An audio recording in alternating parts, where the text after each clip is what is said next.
there we go.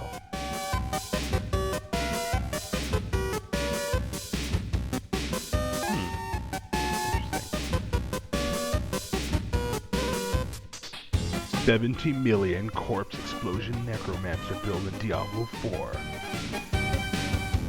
See, let me set the game capture up. Hang on. We'll be starting in a sec. Welcome on in. Welcome. Why is everything all smushed? God, I really wish I had a higher resolution. That would be fan-flippantastic. Instead of this smushed whatever I have to deal with. I should take a screenshot of it sometime just so you guys know how annoying it is to navigate. Yeah.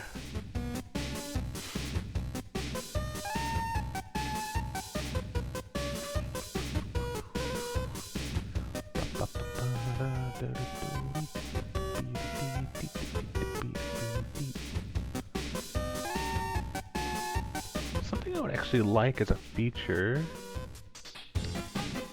So incidentally, when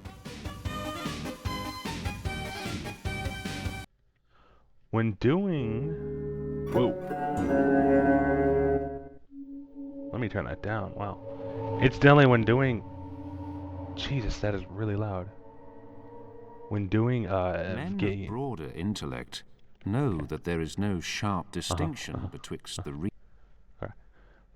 when doing game capture for application capture in OBS, they have an option that lets you map a hotkey to your keyboard so that you can capture a full screen application in focus. And it's really nice, but what I wish we had was that, but for the application audio capture. Now I see why that might be a problem, because then you have a bunch of audio that's conflicting. But it would be really cool, because then I wouldn't have to constantly set it to a different game manually every time I launch a new game. They say that I am Uh-oh. bad. Hang on. They said that two local... I just realized the subtitles are cut off by that. I was laughing. Sorry about that. And muttering meaningless gibberish to myself. There we go. I was Should cursing and arguing with myself. Everything visible and audible. A raving madman with burning eyes. Everything working. Lost in the dark depths of his own merciful delirium. They say that I have been searching for a particular grave in the local cemeteries. They were right. If you knew whose grave it was, you would understand. So my behavior... Oh, sweet Lord Jesus. You must understand. Hey, Lee, thank you so much for your resubscription. What had happened to me. Welcome. It's lovely to see you. Thanks for stopping by. Also understand the reasons for my behavior. It all started... So yeah, we're restarting Darkness Within from last Wednesday, not this past one, but the one Wednesday before last. So because that was gone. I don't even remember a thing. Intelligence I greatly admired. So I figure... 5 years of traveling to let's try it again. Locations, Audible listening on phone will embed. Wonderful. Suspect in the first case he took on. It was Loth Nolder who left Wellsmouth those 5 years ago. But was he the same man who returned? That's the question. This I will leave to the judgment of the readers of these notes.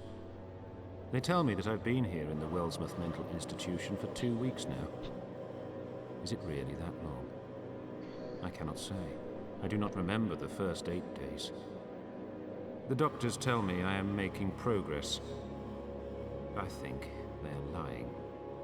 It takes me longer every day to remember where I am, even who I am, after I wake up from the dreams. That is why it is essential to keep these notes as I struggle to convince myself that I am really mad. Because before the night that I was found, I looked into the deepest wells of madness more than any man alive. Yes. Interesting. I am definitely mad. I must be. Because everything I have seen... I have seen through the eyes of insanity's omnipresent soul. I'm gonna get some cookies if y'all don't mind. Shit about milk, but, like, yeah. I don't want to spend that kind of money. Oof.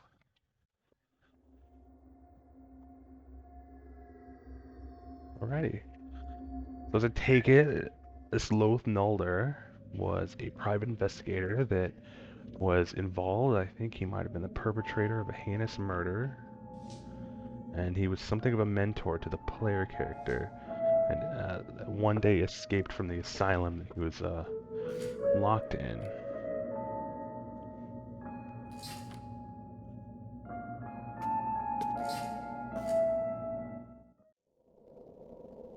Ooh, spooky. Emptiness.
Oh, another nightmare.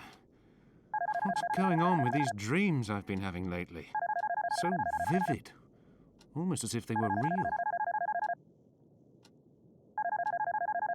Let's answer the phone. Better hurry, or I'll be late for work. It's a very subtitle heavy game, so I'm gonna have to read it. Let's see. Right click the mouse to show the inventory window. Right click cell phone inventory. Yes, Arthur? At last! Where were you? I've been trying to contact you for hours. What's the problem, Arthur? Loth Nolda escaped from the hospital last night. I've been calling you for hours with the news. Strange. I never heard the phone. Check your answering machine. I left several messages. Anyway, what happened with Loth? No one knows. It's like he just vanished out of the place overnight. Okay, I'm on my way in now. Howard, are you feeling all right? Just a little tired, Arthur. I must have overslept last night. Nothing to worry about. Okay. I'll see you soon.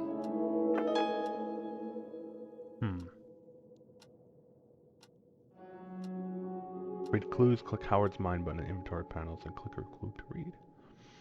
The escape of Loth Nolder. Arthur told me that Loth Nolder, who was the main murder suspect of the Clarkfield case, escaped from hospital last night. This case is very important to me because I admire his intelligence. I feel that this will be a real challenge. I can't say that this escape worries me. So Arthur said check the answering machine. He left messages. No new messages. That's odd. Didn't Arthur say that he left messages for me? That's really weird. Even though Arthur said he called me several times, I couldn't find any messages on my answering machine.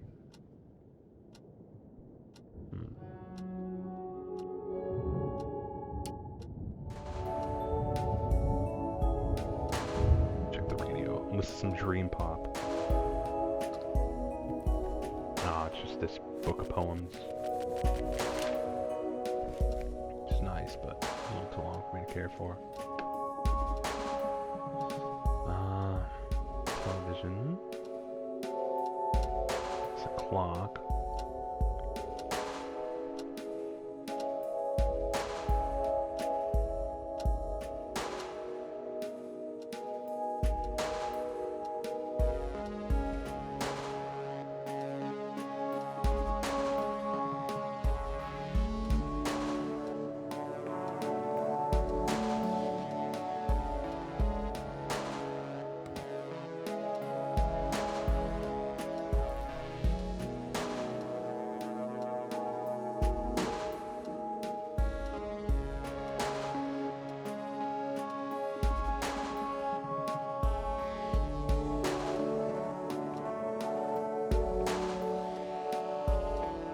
I always thought this is an interesting layout for an apartment.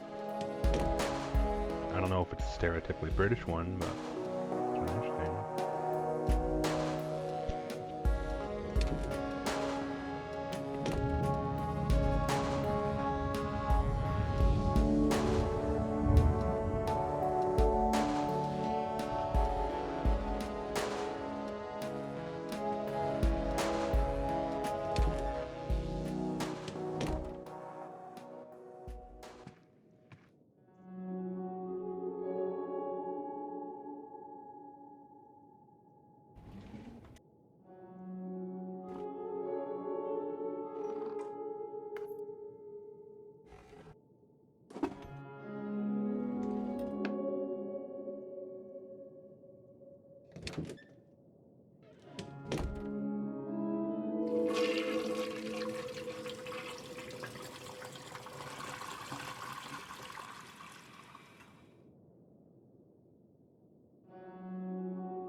I've just been munching on cookies.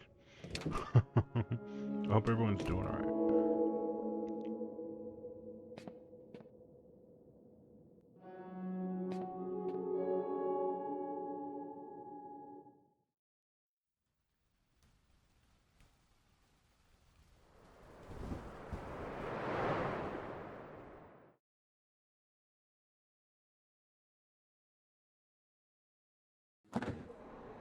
Wellsmouth. Never much happening here. Just run-of-the-mill cases and paperwork to catch up on. That's my normal working day. But not with this case. I've got to admit, it's been good to be dealing with something a little out of the ordinary for once.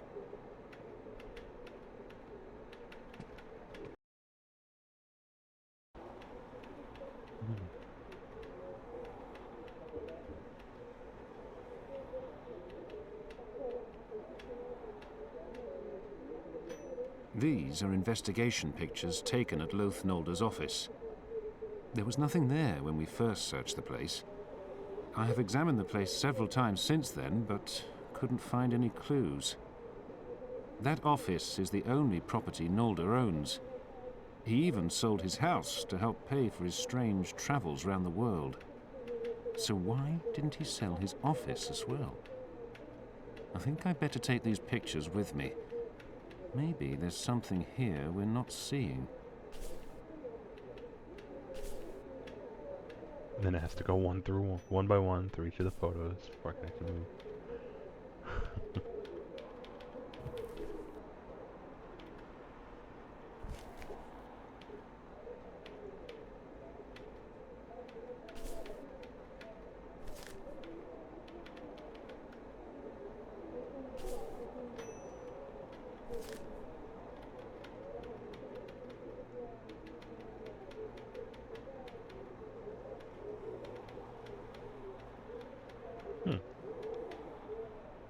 Actually, that's the phone book.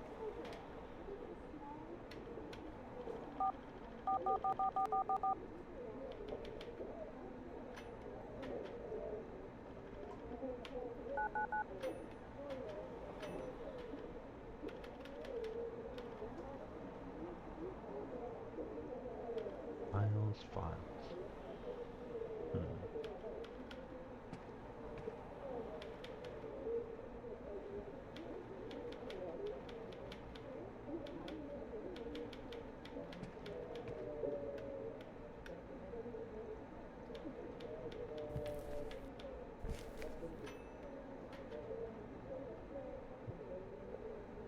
Oh, that's right. I think we just leave the office now.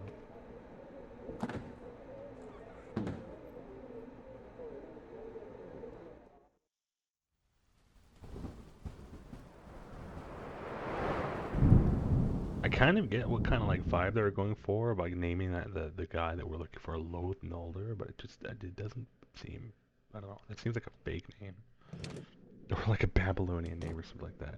You know? There wasn't this much mess the last time I was here. It's been sealed for police investigation, but someone's been in here. Who was it? And why? There is nothing important here. It's almost empty.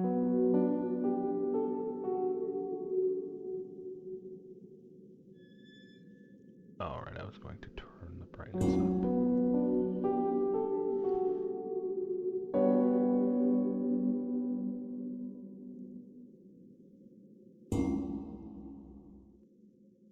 Doesn't make that much of a difference.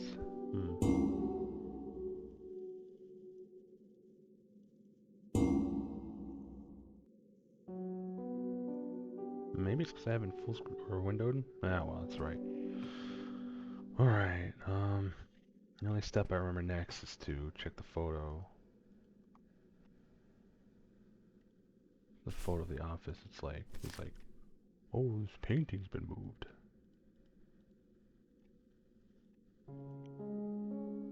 If I'm allowed to look at it, which one is it? There we go.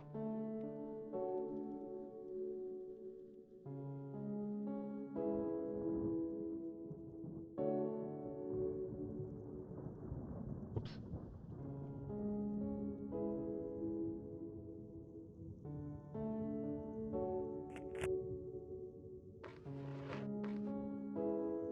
Oh yeah, we need to get the letter opener. There's just something about these. I don't know, this game's creepy, but it's not scary as of yet. It's kind of like peaceful unease. Reminds me very much of like the save rooms of the old Resident Evils. Like you knew, nothing was gonna happen in them, but it was still like, it's kind of just like, oh yeah, there's some pretty bad stuff on the other side of that door there. At least to have a moment to relax, right? Do that.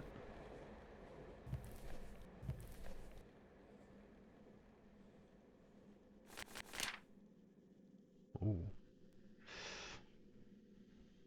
What the hell is that?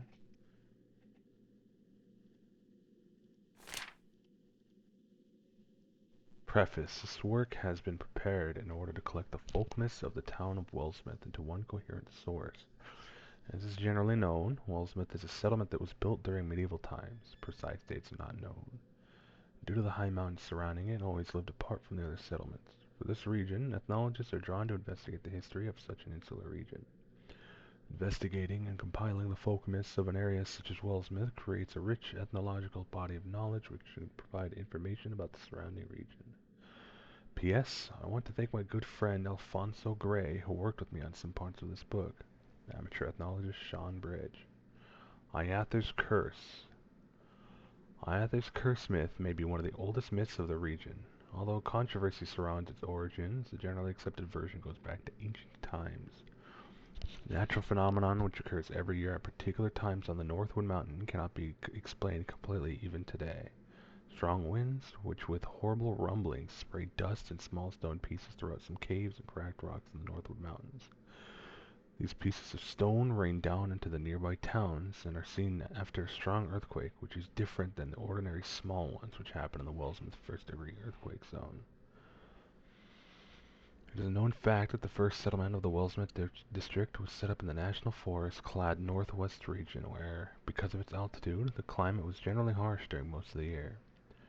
This region also includes the Northwood Mountain, which is mentioned in many of the myths. The large Northwood forest covers the area like a thick blanket up to the foot of the mountain and out of a few glades, and provides no suitable place for habitation. But in these glades, the soil is very fertile and abundant, and hence a small town was built around the Wolf Spray Pond, which also gave its name to the town. But later, the name of the town was changed to Winlaps. According to the Iathar's Curse myth, the folk of Wolf Spray encountered a small, harsh-looking, hostile folk who, for a long time, lived on some of the plateaus on the Northwood Mountain. They found some of the traditions and behavior of these people who called themselves Iathar absolutely disgusting. After a time, when some strange disappearances started to occur, everyone started to be uncomfortable, and the Iathar were forcibly driven out from the plateaus on which they were living. After this incident, it is said that the Iathar's Curse started, and it's widely believed that this is the price for that banishment. Very strange things were said about the traditions of the Iathar, which made the folk of Wolfspray very apprehensive. It's related in the rites of Iathar that one night a group of people were sent to see what was happening on the plateaus, and when they returned, they were unable to speak because of fear. Only the next morning could they fearfully whisper about what they saw, including the fate of those who were abducted from their town.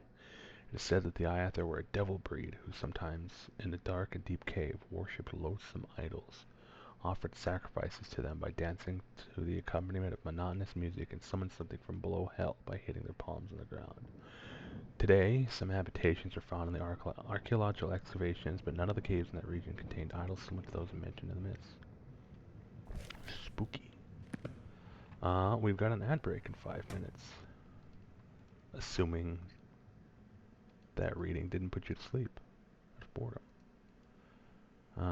Yes, let's see. We're looking for A letter opener. Could have sworn it was around here somewhere.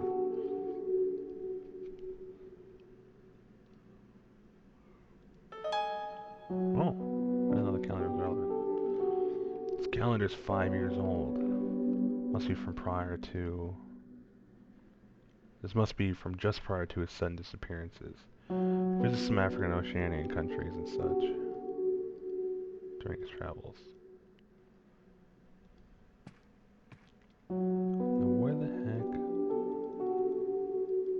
I could have sworn there was supposed to be like a letter opener, like scissors or something. This room was used for storing registers. It looks like it was empty some time ago. Interesting.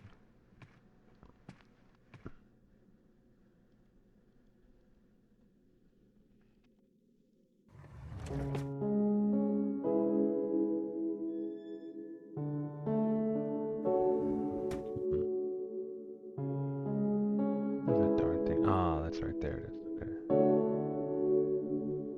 Oops. Didn't want to open that again.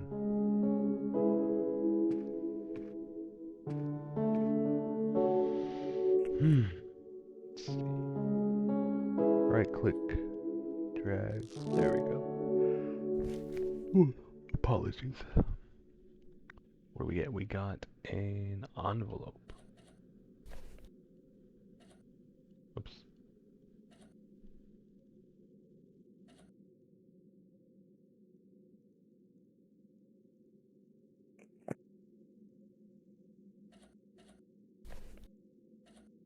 Hmm. Calendar. Could have sworn there was some way to use the letter opener with the envelope.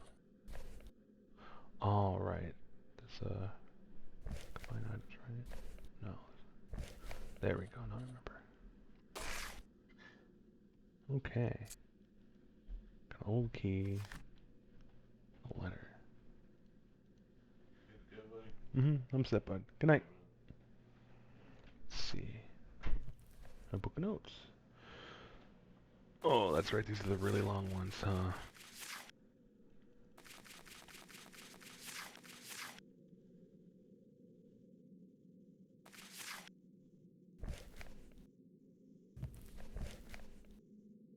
Read that letter then. Jonathan, you know I like to stick to the point. I'm writing this note to you because I know that shortly something bad is going to happen to me. For about 4 months now, we haven't seen each other, and I didn't reveal my location because I knew that as long as I was looking after the company and keeping things in order, you wouldn't worry about me. I'll speak plainly. I know that you don't like me, and the feeling is mutual. This is not the time for such matters. But 1 year ago, I bought a house in the old northern quarter, and I was living there during the gradually increasing time periods we didn't speak to each other. True to my nature, mysteries of the olden times always attracted me much more than anything else. You also know I never wanted to mention my present situation, neither to you nor to anyone else. In fact, up until 2 months ago, I never even considered such a thing. Now, despite the inconceivable nature of the situation that I'm in, I can only express my feeling of reluctance. You can call this a sort of childish jealousy, but I don't care. Right now, it's impossible to tell you what has happened. If you wonder, you can acquire a little information from my notes which I have included in this package. There's just one thing I want from you. Do not go there, and sell it any way you can. Do this both for you and for our family's honor. And don't go to the police regarding this affair. Don't go, whatever happens. You can find the address below. We will not meet again. Take care. Clark. The address is North End Street, number 43, Northwood. Let's see, this is still a tutorial. How the heck do I just examine it? Get out of there. Right, strike through, okay. So the address.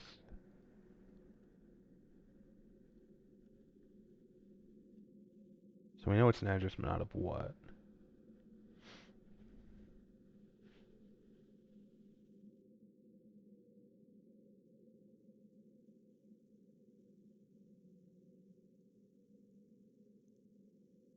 Hmm. Whoops.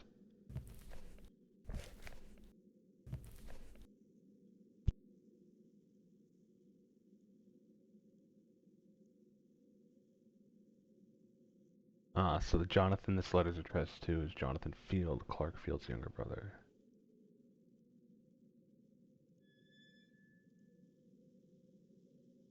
So the notes that Jonathan mentioned in his statement.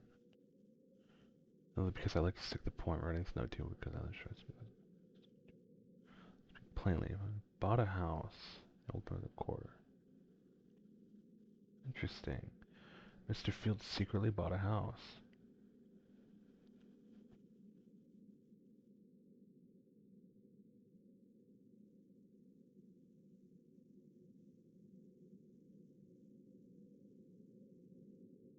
Mr. Field. Maybe that's relevant.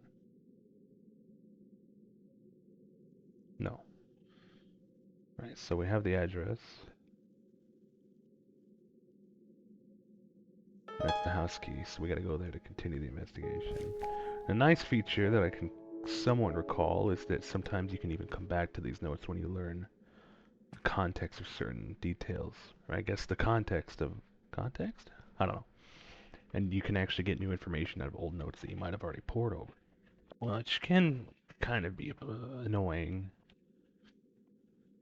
but I like that it's like, oh, you know, you can read this in a new light with that knowledge.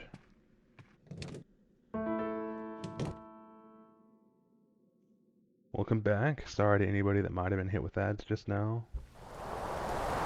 We're sticking through it.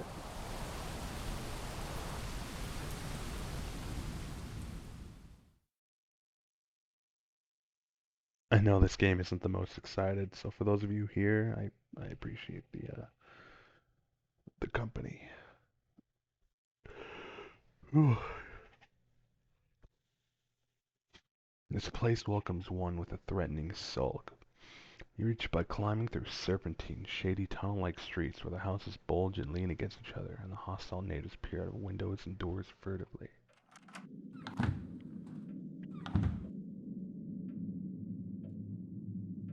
The interior looks much different than the exterior would suggest. It looks so mysterious. I think I can find something here.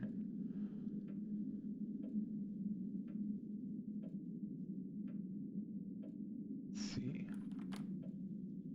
It's locked.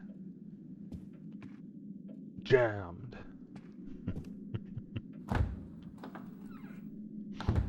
It's much colder than here than in the other parts of the house. Strange.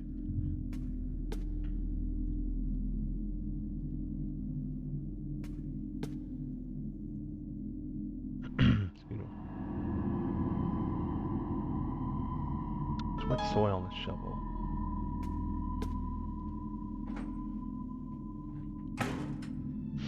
It smells weird here. Could be some kind of incense.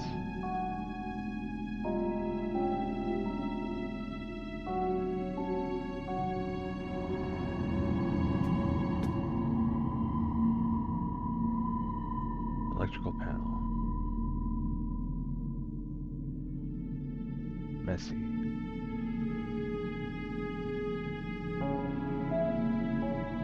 Notes here, right? Number of pots. They contain some substances that smell like rue and harmol.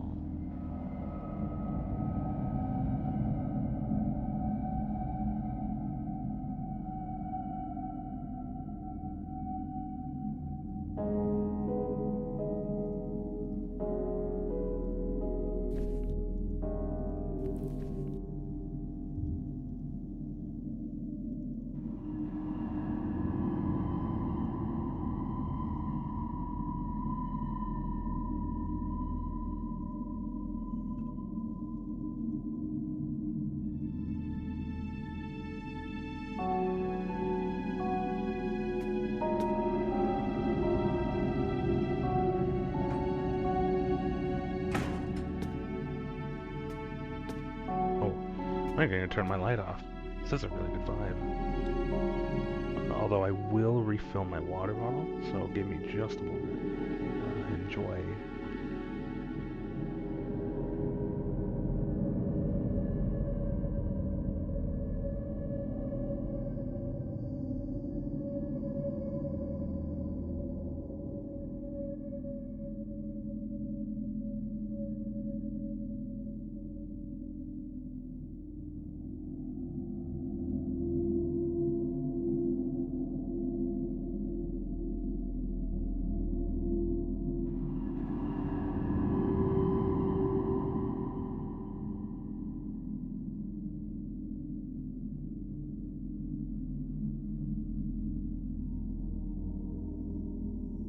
Whew, sorry about that, I'm back. Let me know if the game's too dark. I mean, I'm staring at a dark wall now, of course, but I've noticed that even turning the gamma up in the settings isn't changing it at all. Perhaps it's because it's windowed? Let's try now. Oh yeah, okay. I'll put it to full screen for now. Oh wow, much better. Okay. Now we're cooking. So that's the weird basement area, I'll remember that.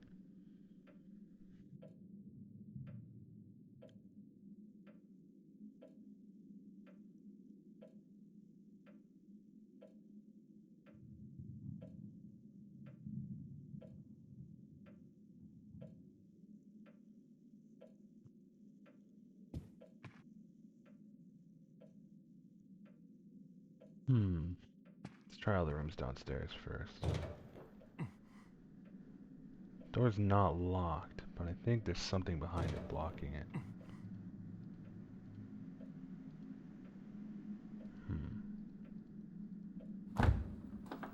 This door's unlocked. Whoa. What is going on here? It is in disarray.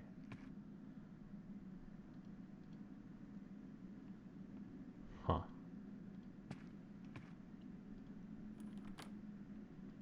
This door's locked.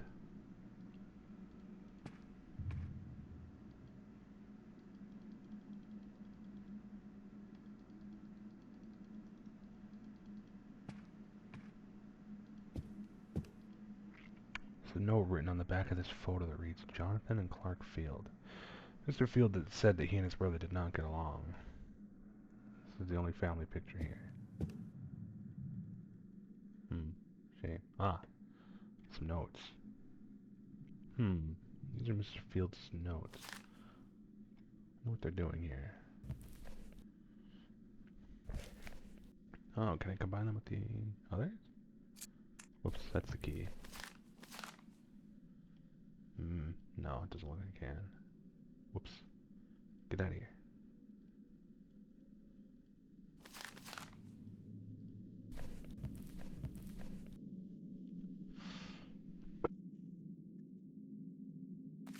These are gonna look relevant, so unfortunately,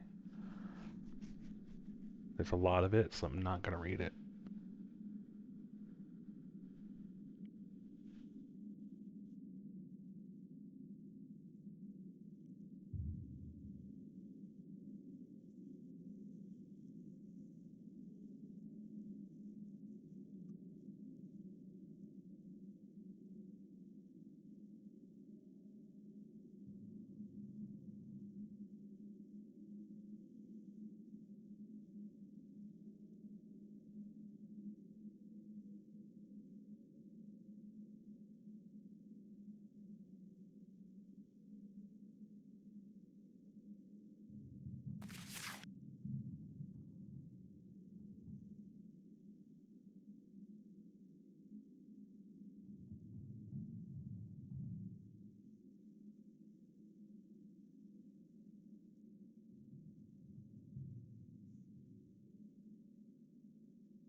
So it's just Mr. Fields' notes detailing how he bought the house when he was when he was looking to buy it. He was just being told that the quarter it resides in has a terrible reputation for having a high crime rate, which is the opposite of what he has found because his neighbors are very strange and keep mostly to themselves except when they're gossiping amongst each other. He finally was given the last set of keys to the indoors, and on his first full night in the new house, he discovered a room that just had a partially finished well dug straight into the ground with no lighting whatsoever. Uh, he got to work with the original blueprints. He feels a slight cold draft coming within the barely covered well, and occasionally heard some rattling sounds, but didn't have a strong enough flashlight. Couldn't examine the situation down below. Let's see. I even threw a few small wooden blocks down, but I only heard sounds which made me think the ground at the bottom is covered with mud. As soon as possible, I'm going to buy a stronger flashlight and try to examine down below. There isn't even the slightest clue regarding the reasons for taking such a well. Maybe it's the entrance to an underground room which was dug for the purpose of taking shelter during an extraordinary situation such as war. Wanted to take a look down there, but the ladder at the side seemed too rusty and flimsy. I decided that trying it would be too dangerous, so I tried to find another way, but I couldn't find anything useful at the time. The carved wooden statue is a complete enigma. I have no idea what it depicts. Whenever I hold it, due to the reasons that I can't comprehend, I feel it is very ancient. It was carved smoothly from a species of tree that I don't recognize, and it contains a secret compartment too. I think that I unintentionally did something because it opened by itself, or maybe it was already open. I'm not sure. There's nothing in this compartment. It was completely empty. Oddly enough, I felt that it once stored something very precious. In addition, a beautiful yet subtle smell is dispersing from within the secret compartment. I cannot tell what it is, but maybe it's some type of incense. Let's see, the next week. I think I've really started to get used to the house. During the first weeks, although I hid this for myself, I felt like I wasn't going to get used to being here. I was jumping at every creak and cautiously listening to every sound. I kept waking up because of some excessively dense, strange smells whose source I couldn't identify. Then I wasn't able to get back to sleep again. Yes, this may sound childish, but this house has a genius loci that is really effective, as if all the creaks which are heard within and all these musty smells are alien. Maybe some of the stories that I've heard from some of the local people have influenced my thinking. The importance of these stories, most of them being related to the old owners of the houses, seem too much for the local people. When they talk about these matters, the tone dominates their voices at a mixture of awe and reverence, and as though they are afraid of being heard, they start to whisper. According to these stories, this quarter is one of the first settlements of the Wells myth. For this reason, the houses which are standing now are reconstructed, or at least vastly restored versions of the old original ones. There was a special purpose for trying to keep some of the houses intact, and they are too tight-lipped about this purpose. They mentioned some connections and depots like the one I found in my house, but they refrained from describing the purpose of these. If I investigate further, I hope to learn even more about these connections too. Connections or depots. And then the last page of this notebook from a month later. I've completed all the preparation for the restoration and hired a competent and experienced team. They'll start working next week to change all the inner wood planks and wallpaper. I hope that with these changes I can stop all these musty and other unknown smells. I can't say that Ivar likes this restoration process. He asserted that such changes are going to destroy the original genius loci, and he argued with me on this for a long time. For some reason I could not understand. I kept on thinking that he was more angry than he let on. Yes, I know that he's really sensitive about such topics, but I can't change his opinions. I told him this is going to be a restoration that is based on the original design. I'm not going to change my mind about this. As soon as possible, I want to have the restoration process completed. Sounds pretty sussy to me. And then there's another couple pages of notes I could probably actually read. Another month after that, he notes, for the past 2 weeks I was out of town because of my job, and when I returned feeling tired, I learned that the restoration had not been completed due to the sounds that some of the workers suggested came from the cellar. This incident made me really angry, and I immediately obtained a strong flashlight in order to find out what the superstitious vagrants may have been afraid of. My purpose was, by using the old rusty ladder, to go down and just take a look down there. But it didn't matter how many steps I took. The ground continued to be concealed in the claustrophobic pitch darkness of the well. A short time later, I noticed the opening of a horizontal tunnel. I entered the tunnel to check it. I don't know how long I stayed in there wondering why, and when this worm-like burrow was dug. Why and when this worm-like burrow was dug. When I decided to proceed, I felt that my legs were aching. After moving forward a short distance, I reached a wide chamber which was full of blood-curdling strange statues. On its walls, you could see some signs of some erased, and now to a great extent unreadable writings or wall paintings. It was dominated by some kind of thick, decaying smell which caused me to cough frequently. In the opening of the tunnel, on the right and left walls of the chamber, there were some kind of statues which looked almost alive. So much so that for a second I thought that they would rise and start to walk, which I thought depicted saurian-headed creatures with the bodies of men. There's another figure which seemed to depict a ruler, similar to the hybrid statues on the wall, who was sitting on his throne and watching one of these creatures being sacrificed. The scene was depicted with such realism that no one could look at it without feeling a sense of dread and terror. When I got close to the figure sitting on its throne, I noticed some kind of smoke was leaking from the gaps that were behind the concrete throne.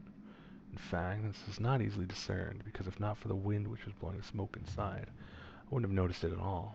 I heard some sounds coming from behind those gaps which allowed the wind and smoke to enter. The presence of these gaps made me believe that there may be other chambers below that one. So, this could be an important archaeological discovery. I jumped with fright on hearing some noises that were certainly coming from beyond the tunnel and depths of the pitch-black well. I immediately entered the tunnel, intent on locating the source of the noises. In spite of my strong flashlight, visibility was limited. Through weary eyes, it may have been a momentary illusion or the enormously magnified shadow of a rat being illuminated by my flashlight beam. But I saw, or I think I saw, something moving down there. I jumped with fright because of this, but only later realized the thing that shocked me and caused me to wake up from nightmares, listened shivering to the sounds that came from beyond the darkness that, like a thick blanket, covered the places where merciful moonlight cannot reach. While I attempted to see something with my flashlight within that gluttonous darkness, I heard a feeble voice come from some faraway place calling out something like, "Come." The voice was very similar to that of Ivar's familiar low-pitched voice.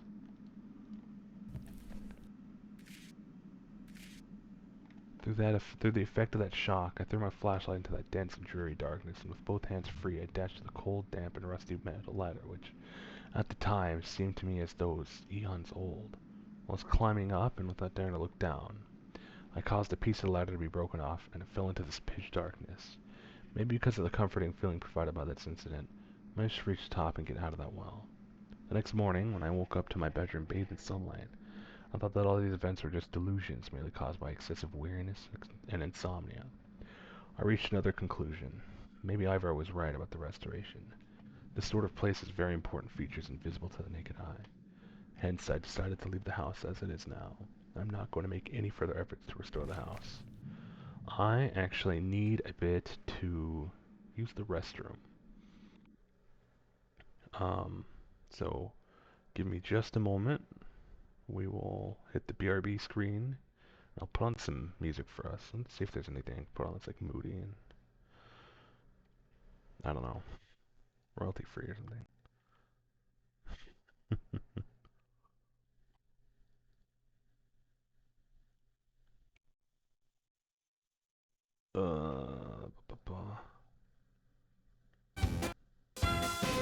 I'm changing the music, I promise.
So high, you make my heart touch the sky.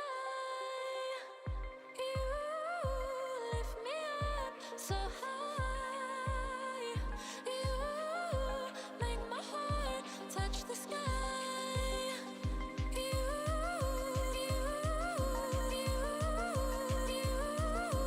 make my heart touch the sky. What a beautiful mystery you are. Can I sit and talk to you? I wanna get to know you. Don't take this personal. It's not you, it's not you. I just need to get my mind right. You lift me up so high. You make my heart touch the sky. You lift me up so high. You make my heart touch the sky.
Touch the sky.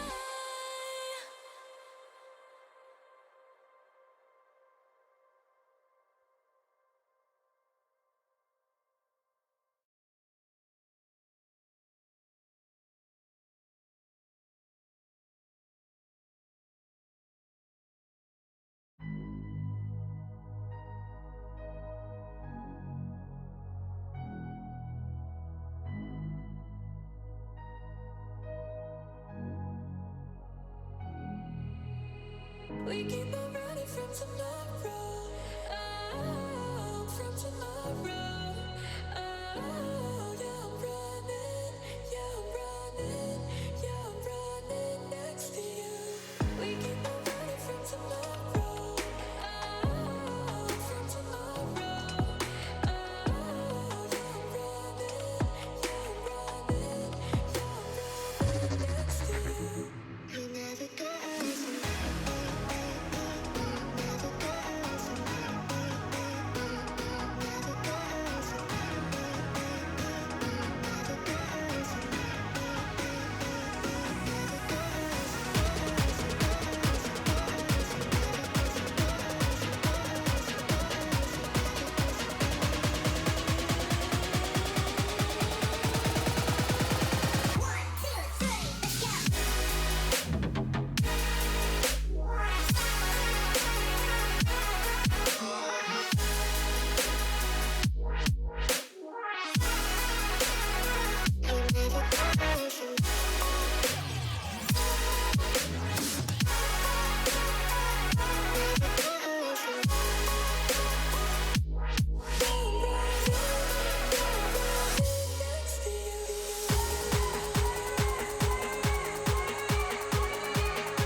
that you are feeling just the way I do. Ooh, much better.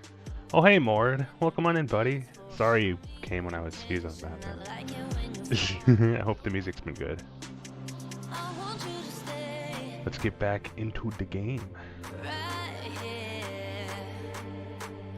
I want you to stay. La, la, la, la, la, la. Come on. Come on, you stinky little goblin of game. There we go.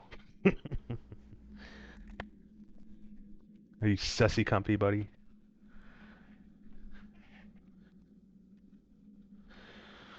Oh, where did we leave off? Oh, yeah, we just finished reading those notes that Mr. Field was talking about his creepy ass house. Oh, what the hell was that? So now we'll check the upstairs and see if there's anything to explore there. Now that I was able to fix the freaking brightness, I can actually see anything. Oh, what's this? An unreadable paper. The clock stopped at 6:55 a.m. What if that's relevant to anything yet? Nothing remarkable here. There's a lot of papers all on the floor. What's going on? Pieces of paper and furniture are randomly scattered about.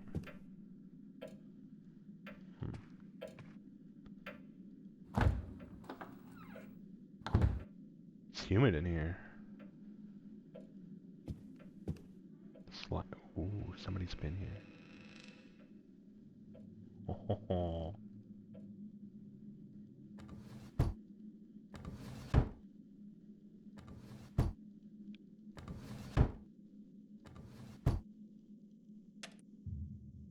Hello? A key. Rusty key.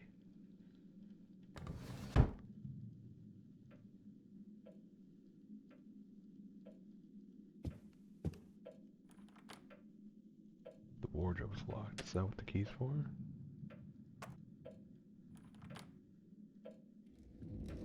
If it is, I have no idea. Ooh, there's a note on the bed. Wow, that is, jacked up and, oh.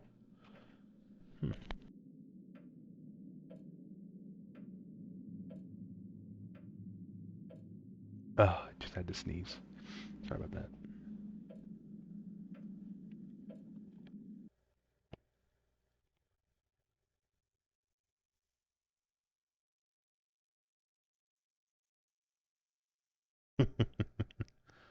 Uh-oh.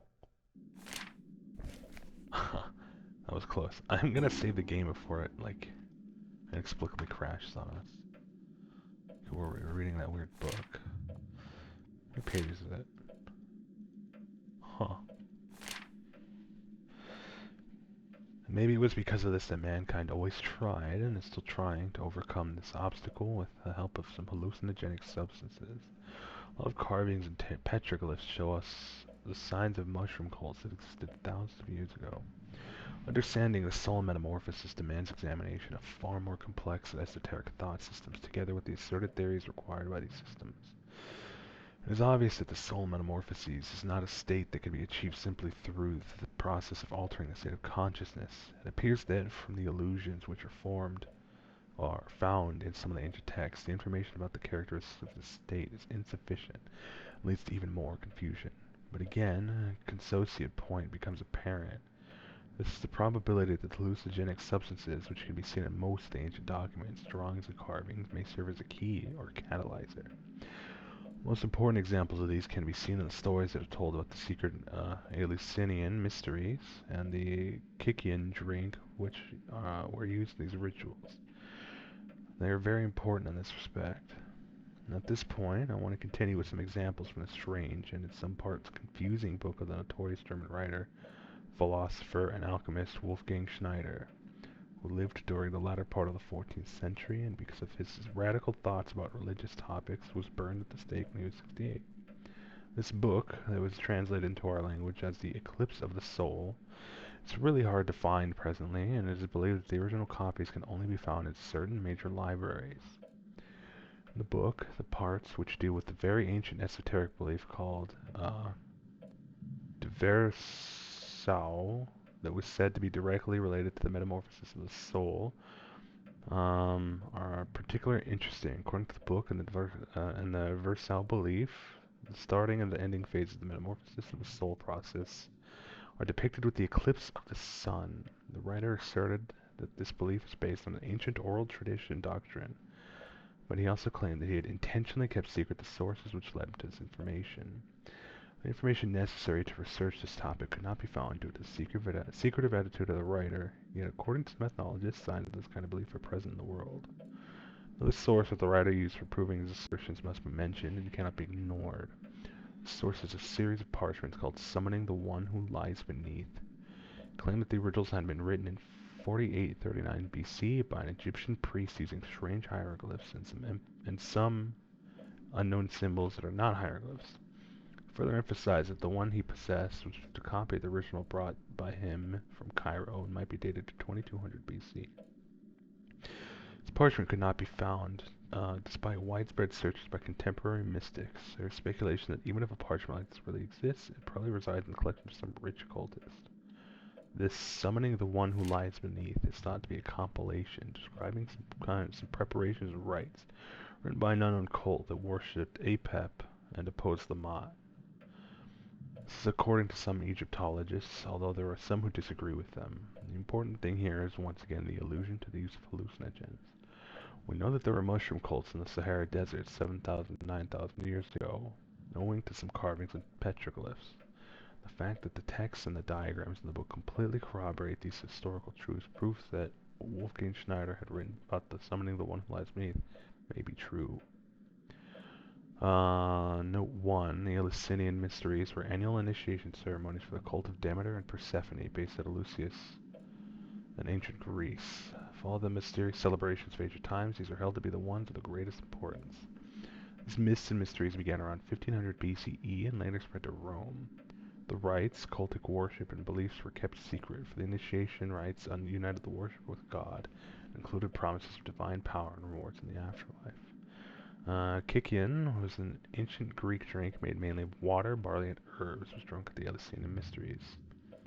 Apep was the deification of chaos and darkness, and thus opponent of light and Ma'at in ancient Egypt. Apep was seen as a giant snake, crocodile, serpent, or in later years, in a few cases, as a dragon. Ma'at was an ancient Egyptian concept of truth, justice, order, and balance, and also a goddess who was the personification of this concept. Fascinating. Okay. This guy was into some weird shit. Why is it so humid in here? Did this humidity destroy that book? Where does this key go to?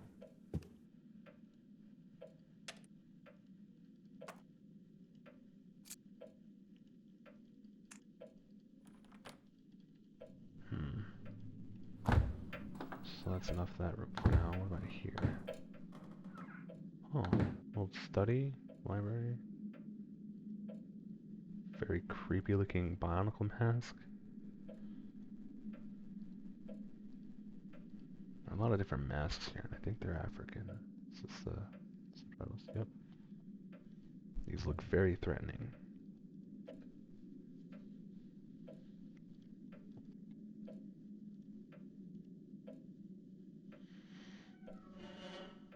What's that?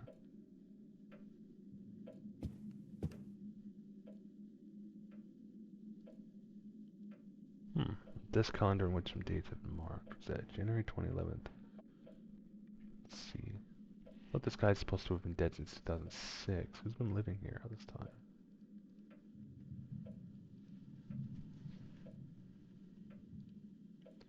Notice about a manuscript, an indication of strangers Mr. Field had.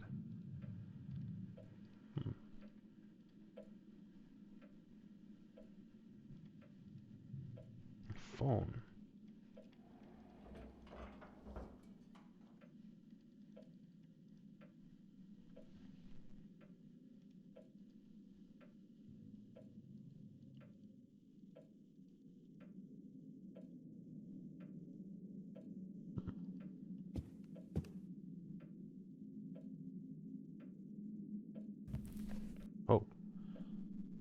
notes describe the recordings Mr. Field made.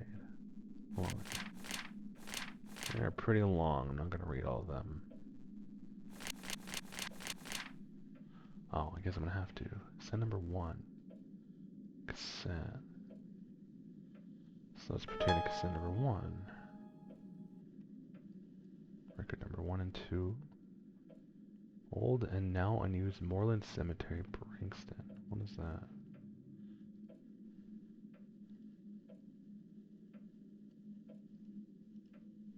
Brixton is a small town which was established 18 miles northwest of the city center of Wellsmith. The farms, which are situated whilst going to the north, are as old as the town itself. There are stories which have been told for a long time about a tomb in an old and now unused cemetery called Moreland Cemetery. Tomb. Brixton. Says some nights strange noises and indescribably disgusting smells come from within that tomb. Some people use the rough pathway which passes 150 meters west of Moreland Cemetery relate that they saw some tortuously twisted silhouettes and heard some howling, screaming, and squeaking sounds. Couldn't identify.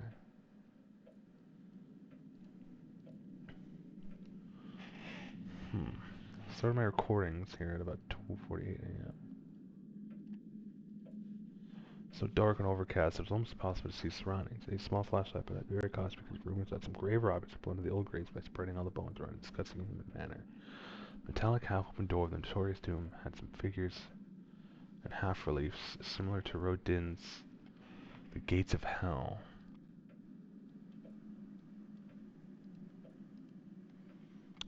It was rusted and then started to crumble away, the effect of the passing years. The spacious interior smelled really awful.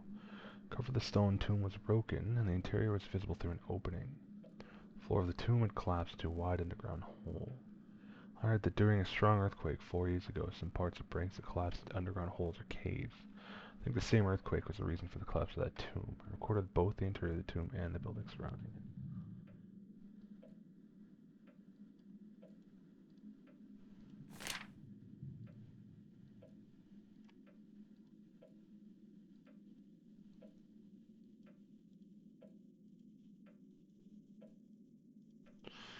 Cave near the Northwood Forest. The whereabouts of this cave, which is located 3 miles away from the notorious Northwood Forest, is not widely known.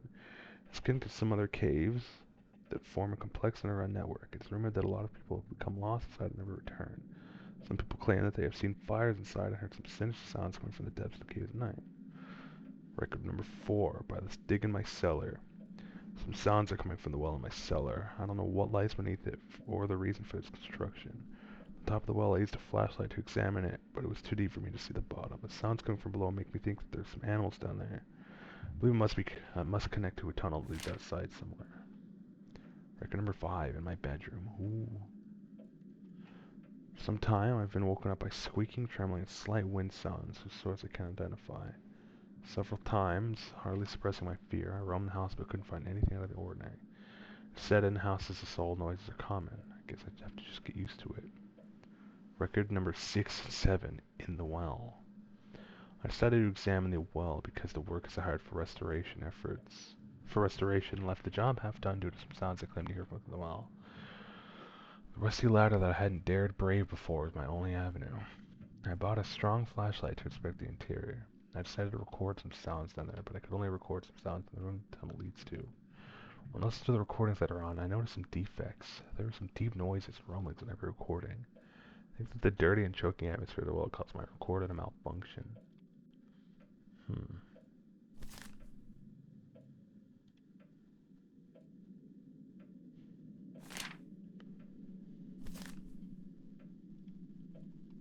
Ivar's place.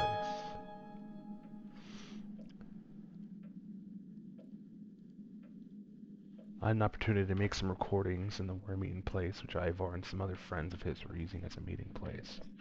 When I told Ivar that I wanted to make some recordings, he preempted me with a strange disturbing smile on his face, by saying that he's sure that I would succeed in making great recordings. That building, which seemed so strangely strong while showing the signs of rottenness all over it, made me feel very uneasy. Christopher T. Dredden, one of the 3 men in that meeting apart from Ivar and me, told me that this place was built by an unknown witch. I couldn't be sure as to whether he was being serious to the sardonic smile perpetually on his white and thin, long and pale face whilst he spoke to me. That's a strange name. Someone named Christopher T. Dredden was... Let's see. What did that say? I didn't get to read that. It was something. No, it was a hidden clue, too. Alright. Well, at least it tells me how many clues are left in it, so I'm missing one, apparently.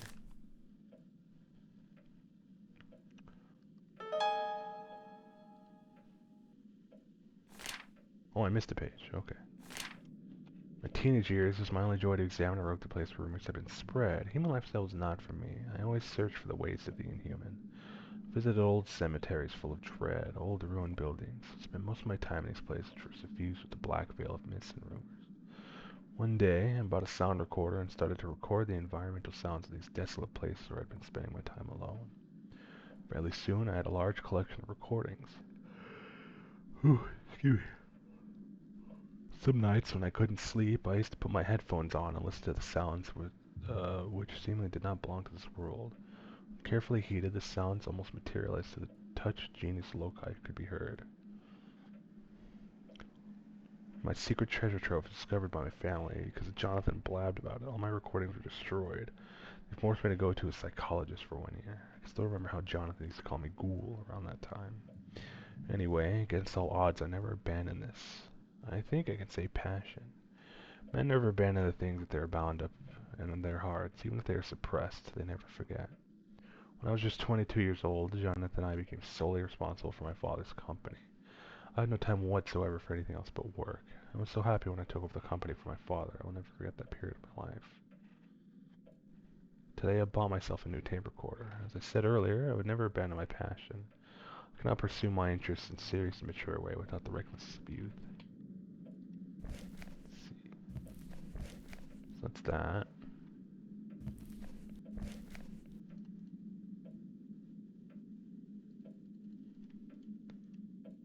So Christopher T. Dredden, 22 years old, and I guess we're looking for a trove of recordings. What's this? It's locked.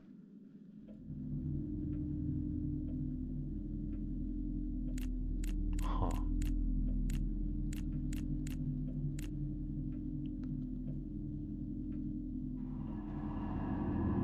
Ooh, that's creepy.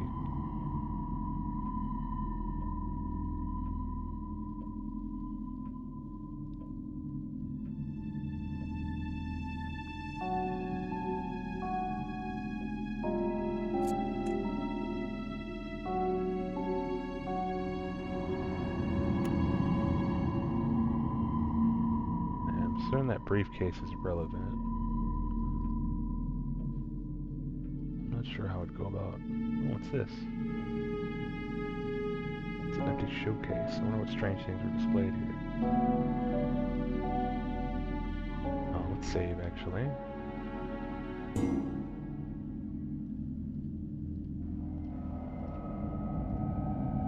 Just keep calling it one, why not?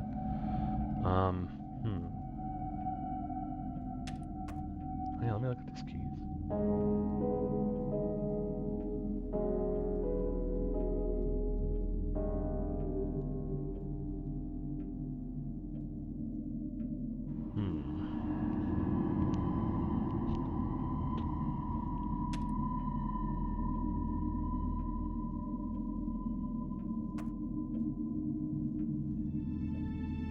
I'm not entirely sure how to use these keys. I don't know if I'll find what they go to. I'll assume for now that they're automatic.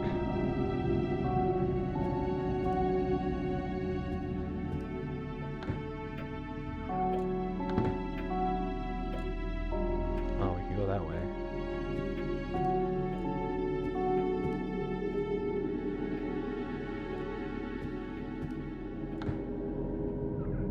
Oh.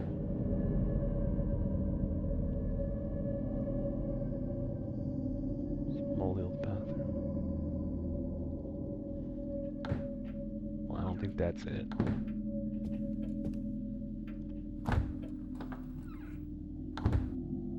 Oh.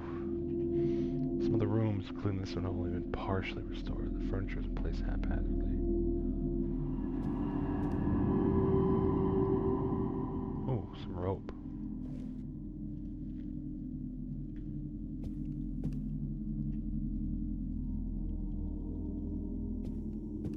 It's too dark.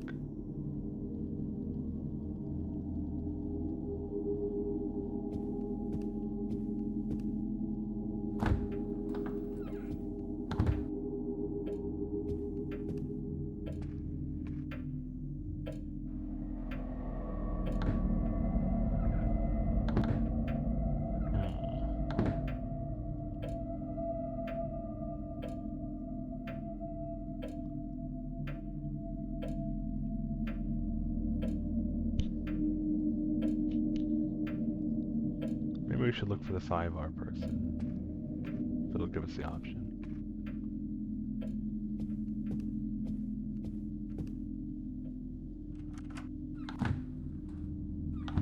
No, it won't. Okay, never mind then.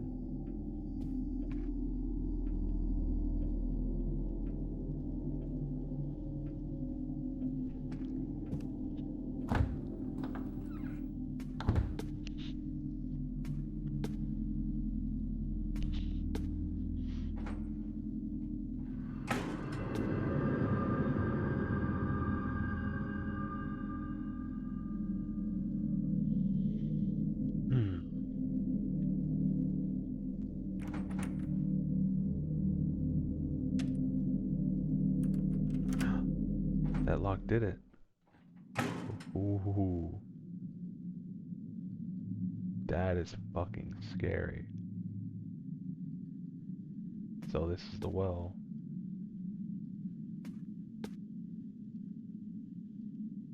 Old lantern.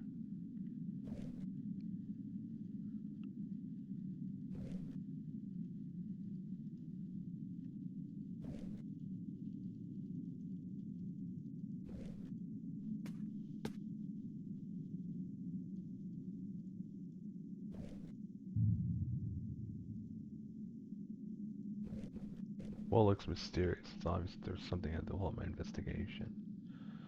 It's too dark, can't see. What about this lantern? Does that work? This will be useful.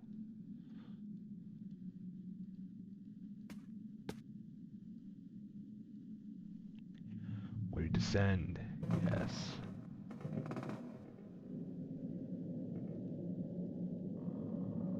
Further down, down, down we go.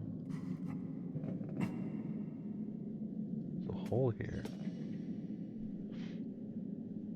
There's a gap here, but it's too narrow for me to fit through. I can't see anything ahead of me. It's too dark. It's like something wafting out of it.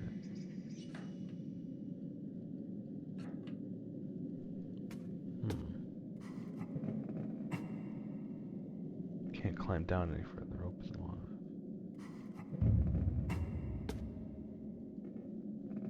I think the ceiling collapsed recently.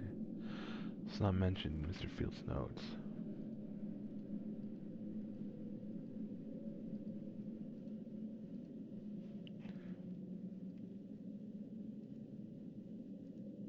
I feel a cold draft. Alright, let's get the hell out of here. It's actually freaking me the hell out now.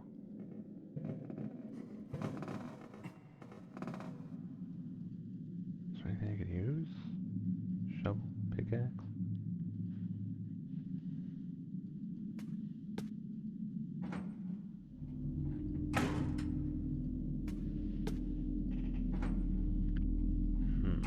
Oh, can I use this pickaxe? Nope, doesn't want me to. Never mind.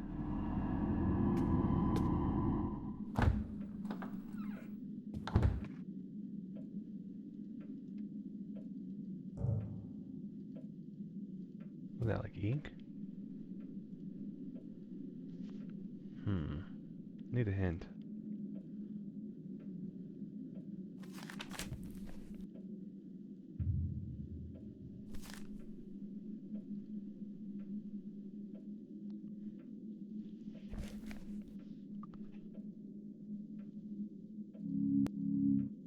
No hints available. Oh, great. Never mind to that, I guess.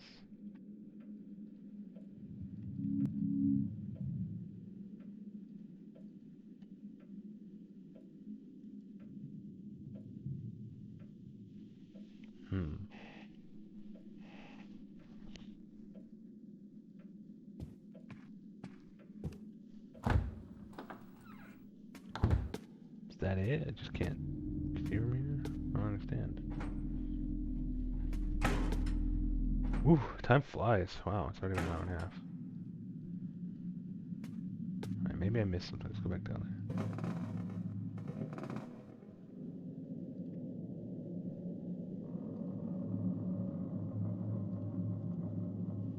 No, that's it. That's all it goes.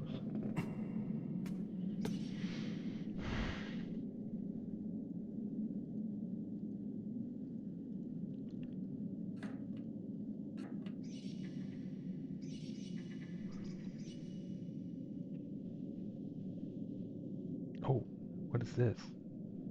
It's a digital organizer. It probably belongs to Mr. Field. It just dropped it here.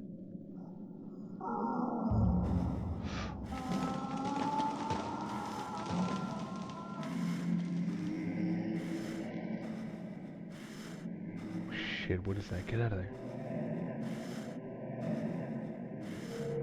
What?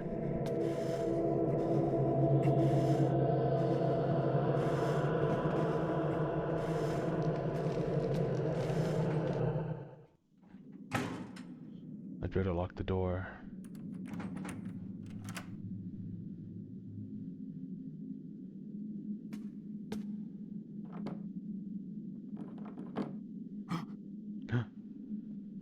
What the? I don't want to stay here any longer. Let's get the hell out of here.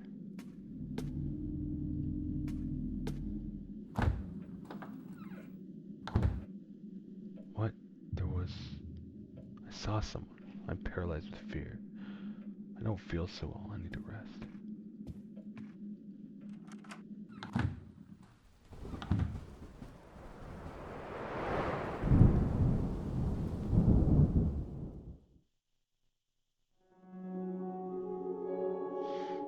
Is all that I experienced down there real? Or was I influenced by the things described in the notes? The things that I have a severe headache. I need to rest. There's something in the air in Mr. Field's residence that makes me feel dizzy.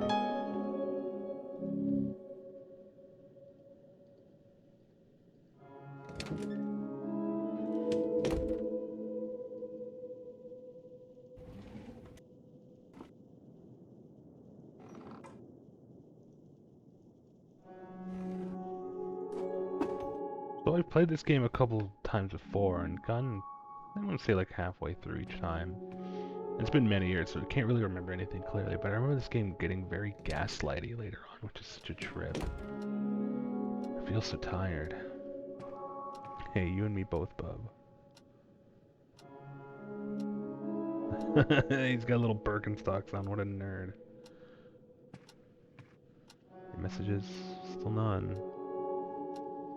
Thanks, what day then? At last, I will rest. Ooh, I'm pooped too.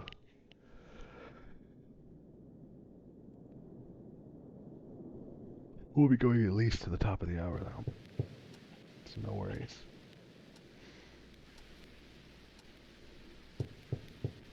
Whoa, what's going on here?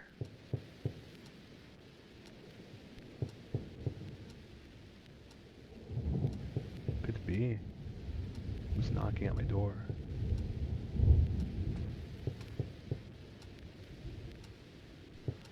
I don't remember turning the radio on before I went to sleep.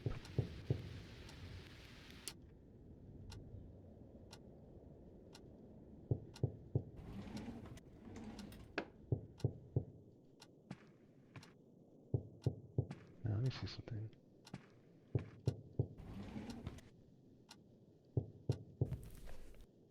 Oh. No.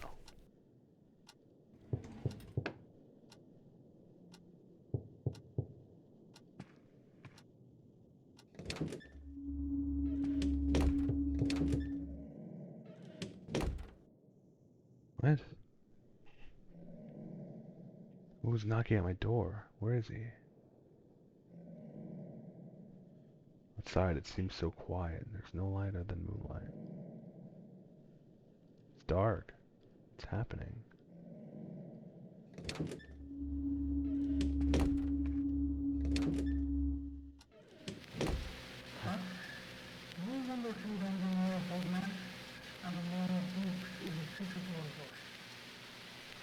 happening to the radio?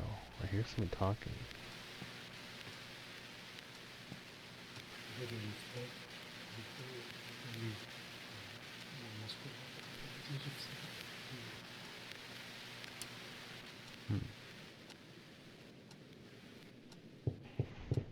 That knocking again. Again? Who is it?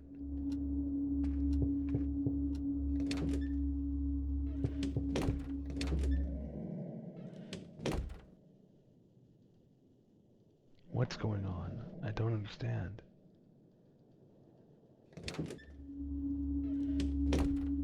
What's happening here? Or is it just a dream? What's happening?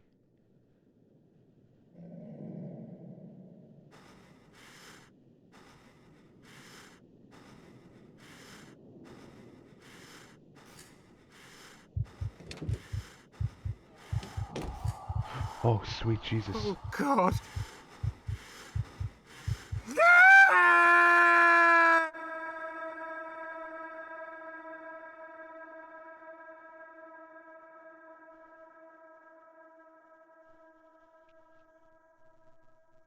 Ooh, what the fuck was that? Wellness State Hospital, November 6, 2011. Listen, I need to ask you something about him. He woke up several times during the night. Each time he claimed there was some kind of creature sitting on his chest, preventing him from fully waking up. What the hell? Does he suffer from nightmares or any other kind of problems? I'm not really sure what you mean. I see. It's probably nothing. Stress, most likely, brought on by pressures of work combined with not enough sleep.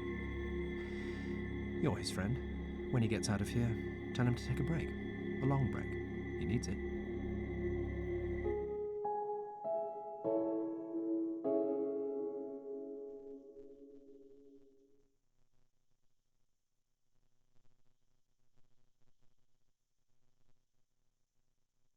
Day 2, after hospital observation, November 8th, 2011. What's happening to me? I've been suspended from my police job until further notice. The doctor told me I've suffered a nervous breakdown. They told me I woke up everyone in my apartment building 3 nights ago with my screaming. I don't remember that happening. What's wrong with me? These dreams I keep having, they seem so real. This case, there's something about it. I feel connected to it somehow. But why? Maybe if I could solve it, I could understand some of the other things that are happening to me.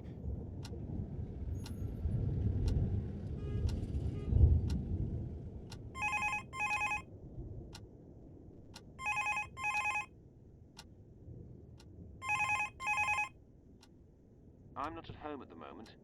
Please leave your message after the beep. Hi, Howard.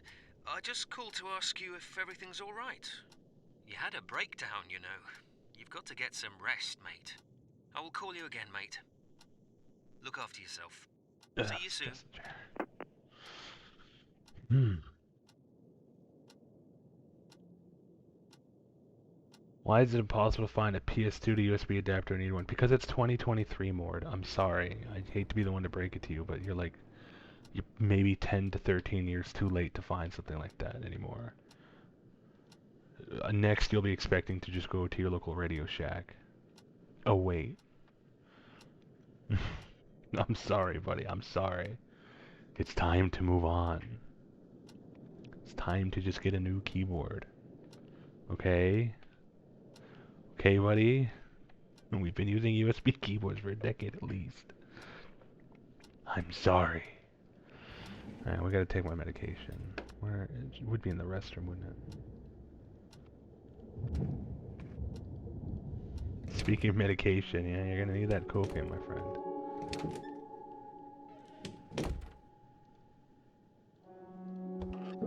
Oh, there it is.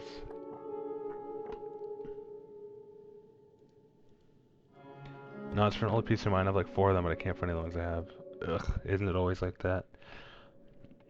There are avenues, obviously, but nothing that are going to be instantaneous or even overnight. Your best bet would just be to check eBay and see if you can get like a bulk of adapters, honestly. If you do have a local Radio Shack that is still open, you might be able to find some new old stock if you ask nice enough. You never know, they do keep some weird old shit sometimes. I hear myths of Radio Shacks from the last 5 or 6 years. Oh, that's right, you're in Canada, I'm sorry. I was say I hear myths of local Radio Shacks still having a new old stock of old Tandy computers. You know, can neither confirm nor deny. But that's rough. I didn't know they were completely out of Canada now. Oh, do you have any? Do you have any, like, you know, there might be like mom and pop shops that still have old stuff, or specialty stores. I mean, it's the middle of the night on the weekend, so it's not like you're gonna be able to hit one up right now and drive. I'm sure you'll find them. They'll come up.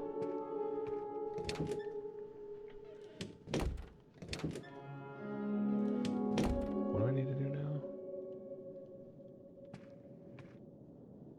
Even Amazon isn't. No, you're right. Alright, so he took his medication.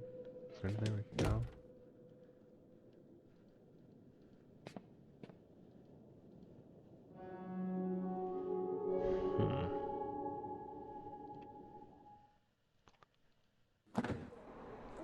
Isn't this game just such a vibe? It's creepy and unsettling, but it's just so... It's dreamy. It's got a really dreamy air to it. I really like it. But it's tough because it's actually making me sleepy. I'm kind of hanging in there.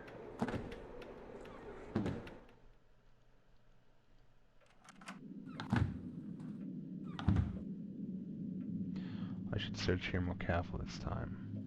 What else would there be to find? Door's not locked. I think something's blocking it. Right.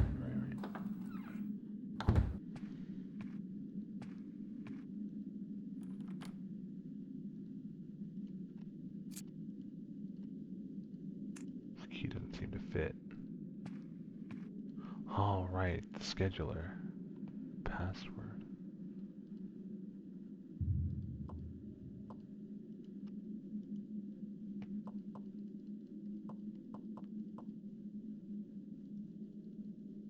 Forgot your password for space. Minder note. When will the triumphant witch be reborn? Have I read anything about that yet? Scheduled password mentor crew may have something to do with the poem. I remember finding any poetry here. The ambience is what gets me. Light wind, maybe rain, thunderstorm, and I'm out like a light. I mean, this game certainly has that. I don't know, I just love old houses like these. They're just beautiful. And aside from the creepy, fucked up haunted well, I would not mind living here at all. Assuming it were restored to full glory, naturally. Wouldn't want to live where it's all incomplete and busted.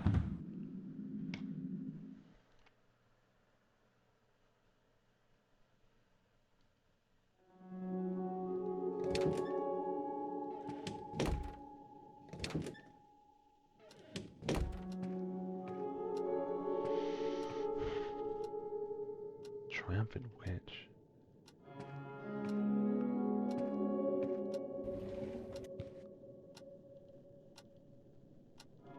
I know a poem called Time of the Triumphant Witch by blah blah. He's one of my favorite poets. Actually, this is his book. Here's the poem, and better read it carefully.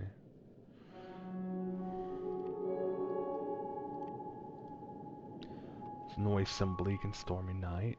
A night after my friend Harold Gallo died. He was just 18, still full of life and bright, found dead, alone, in his home by the riverside.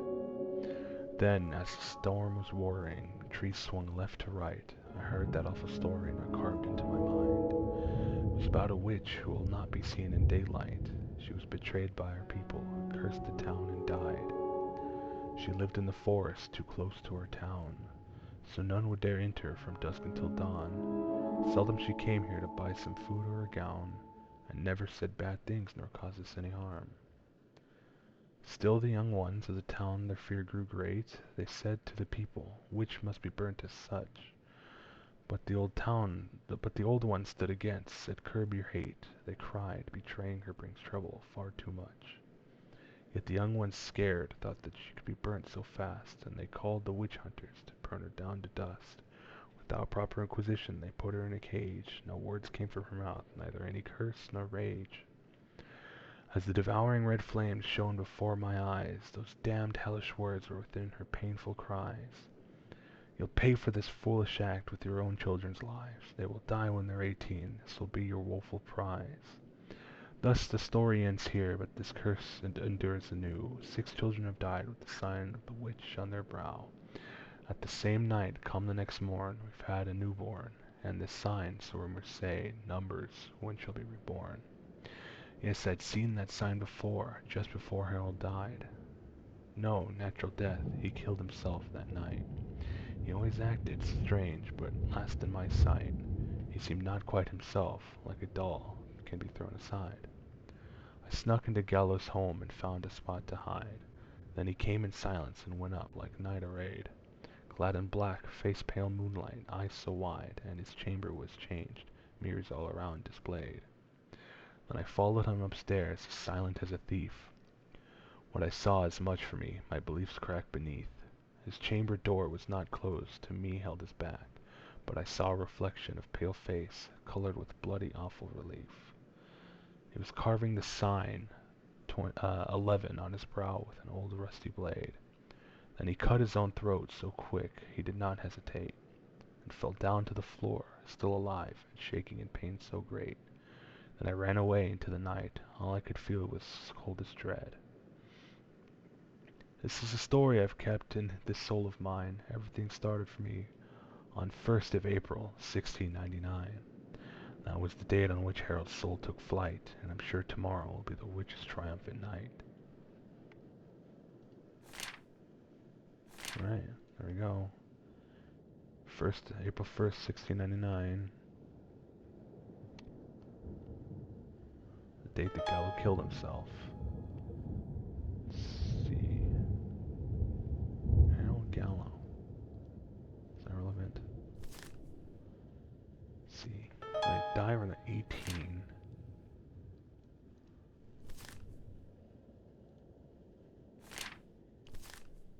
Some quick checks just to not waste so much time.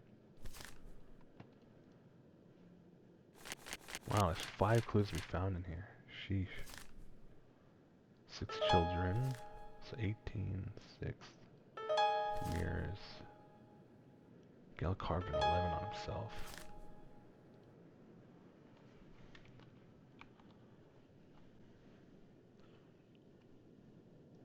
I'm terrible at reading poems.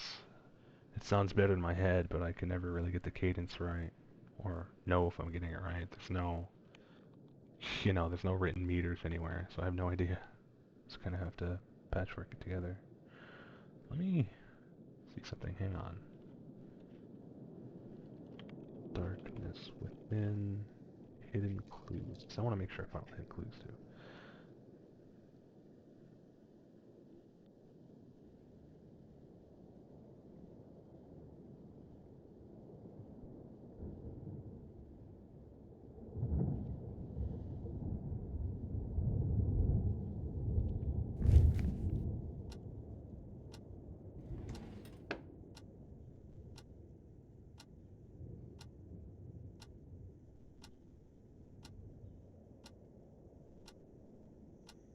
Hmm.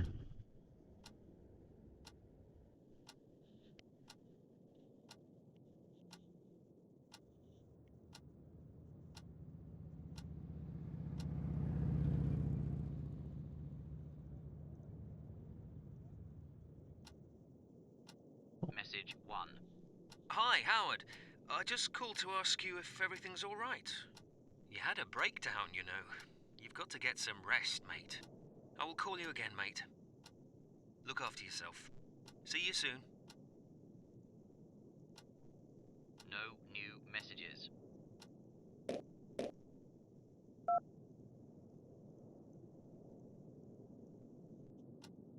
Hmm.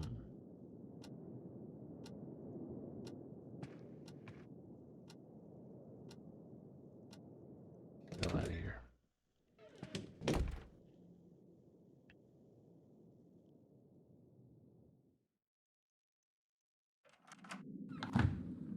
Right, so now we've got this. Was it 4, 1, 6, 6, 6, 6, 9?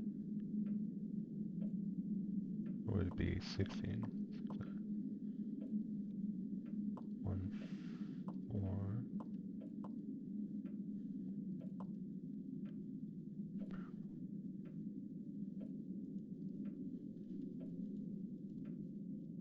Oh, jeez, I should have taken note of that. I'm done. So it was 16.99. Oh, I was putting 16.99. Whoops.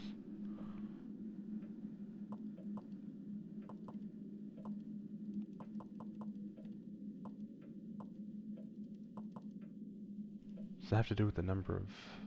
Hang on. 18 years old, 6 children died. Mirrors in the house, trying to snuck.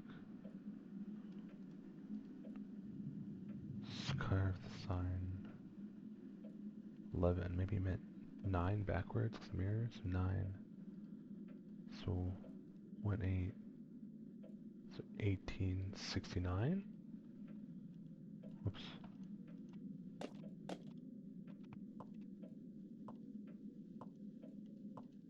No. What am I doing wrong here? I'm gonna Google it, I can't be bothered.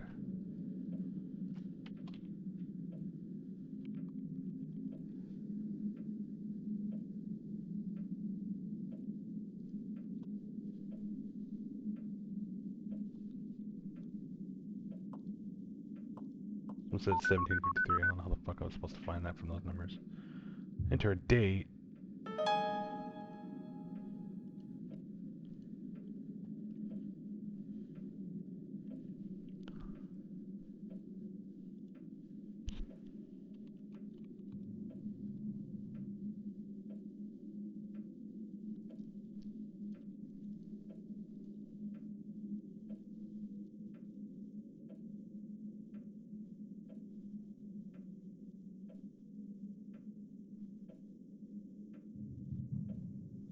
Oh, right, I can... Oh, I forgot I can do that. Combine these.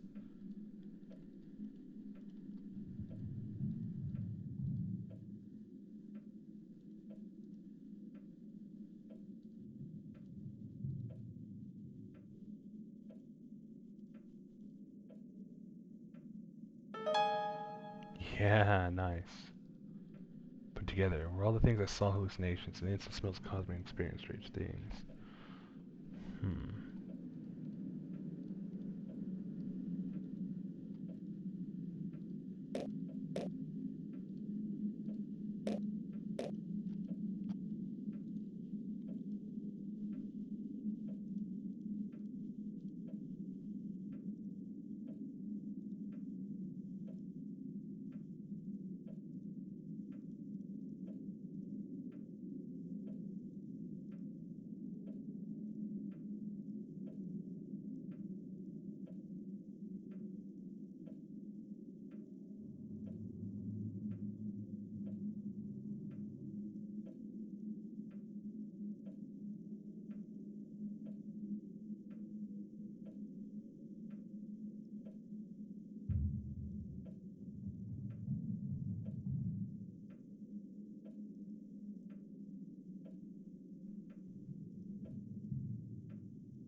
Hmm.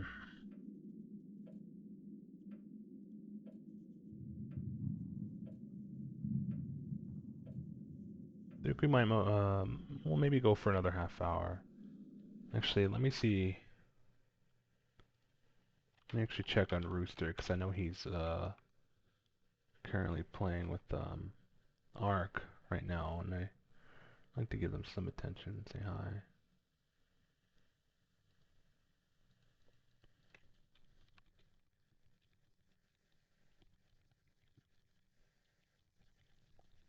just take a minute, say hi to them.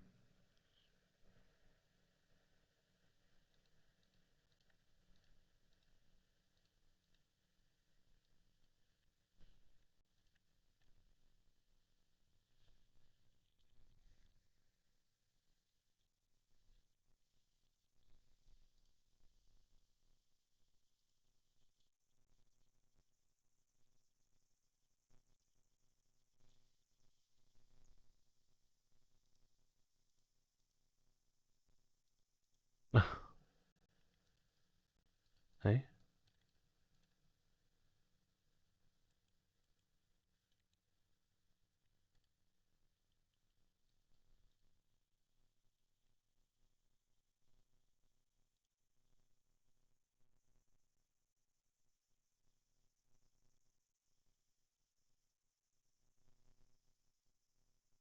Actually, they've only been going for about an hour. Yeah.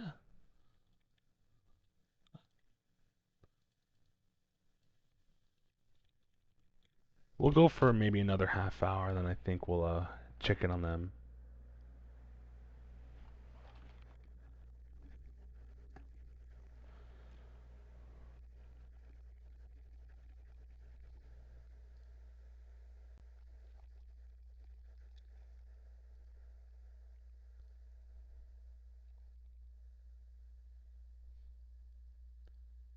Think, yeah, we'll go for another little bit, just because I'm kind of intrigued now and picking up on the mechanics.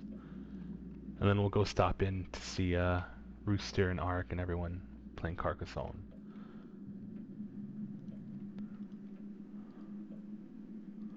Let's go put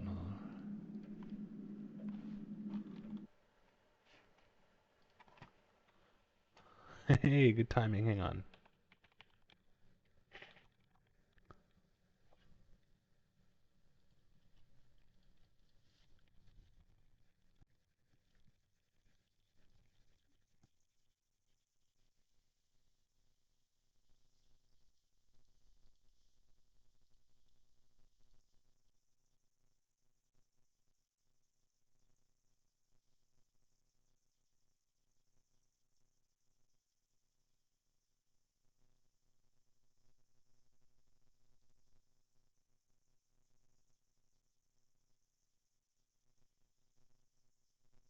There we go. Let's see. So I'm not sure what the heck to put in the organizer. What was the longest narration collapse event? When he was 22, his Field's brother took.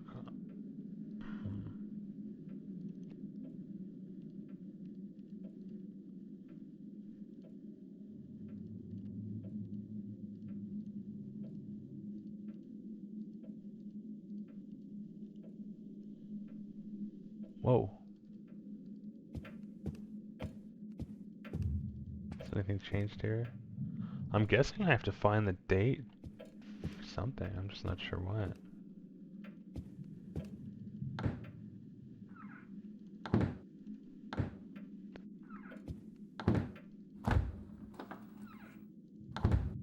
Oh, is that something? No, it's just dirty rag.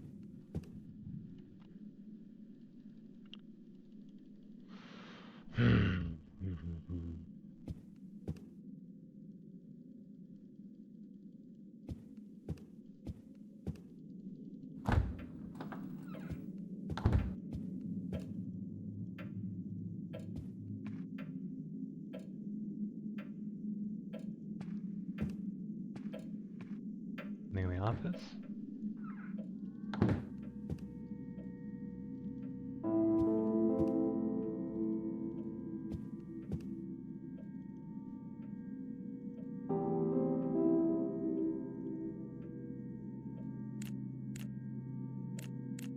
Maybe it's the same date, 1753.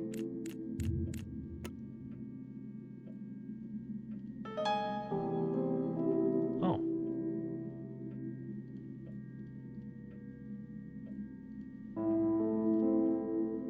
Clark's date of birth is around his death certificate. Oh, yes, his death certificate in my office.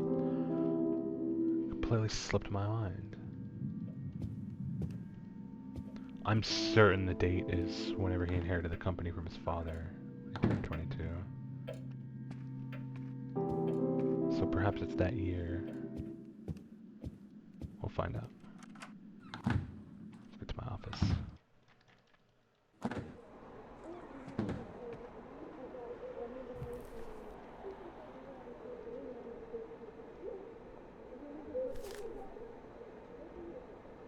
Wow, he was not that old.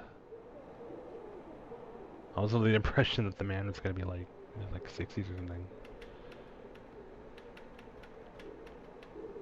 Date of birth, so he was only...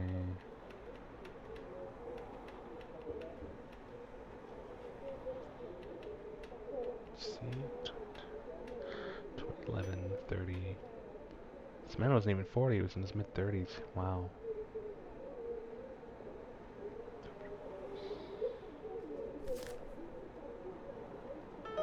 October 21st. That's when he died. His date of birth. Okay.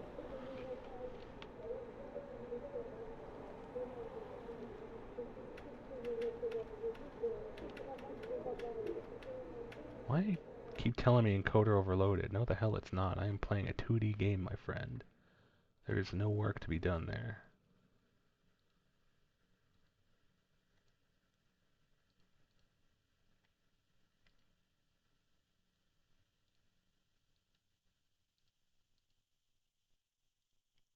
Hmm.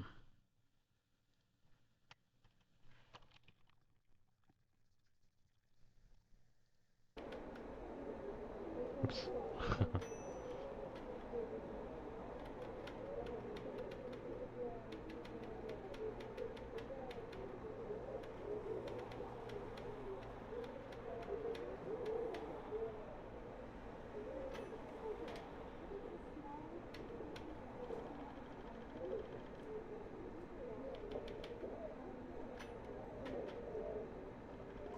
Hmm.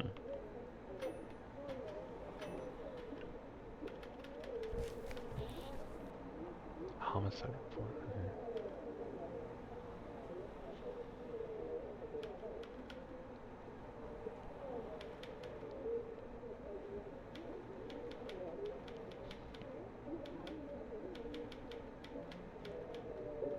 Packet.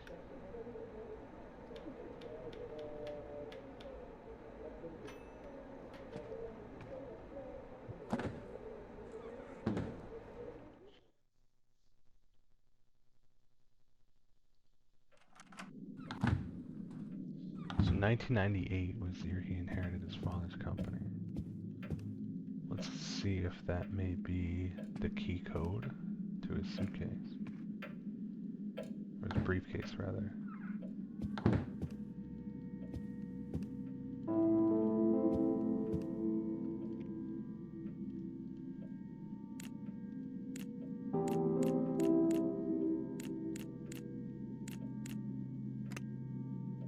Yep, that was it. So he's the year of the company takeover is the password. It's unlocked.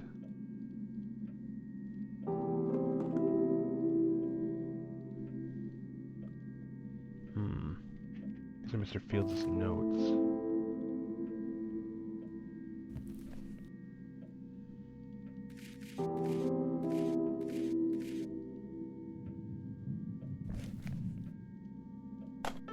So consent number 1.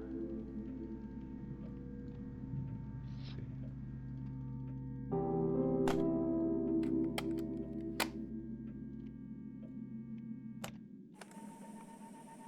Old and now unused Moorland Cemetery, Brengston, 2:48 a.m., 5th of October 2010.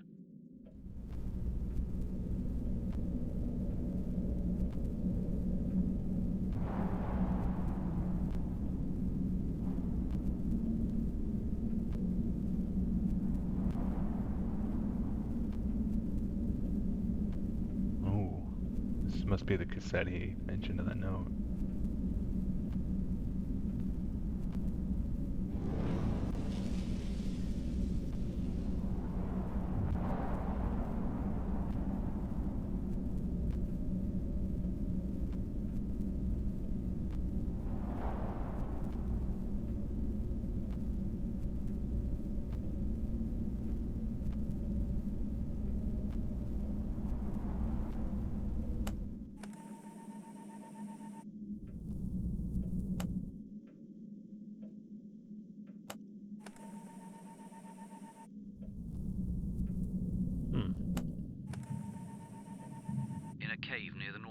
Forest, 4:22 p.m., 14th of November 2010.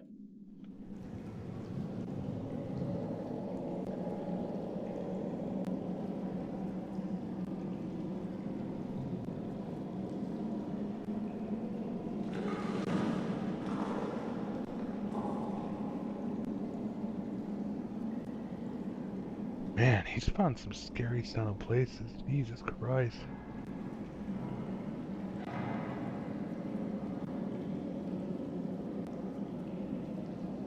What am I listening for here?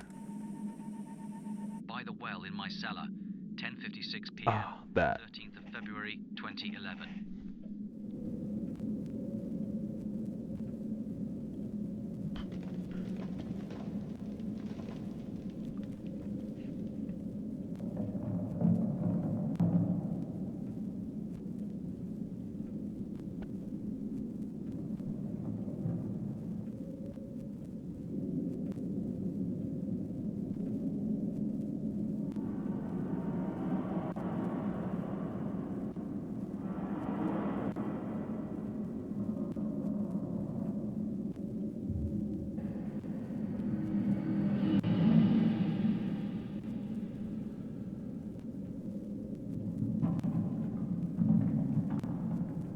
I have to listen to the whole damn thing.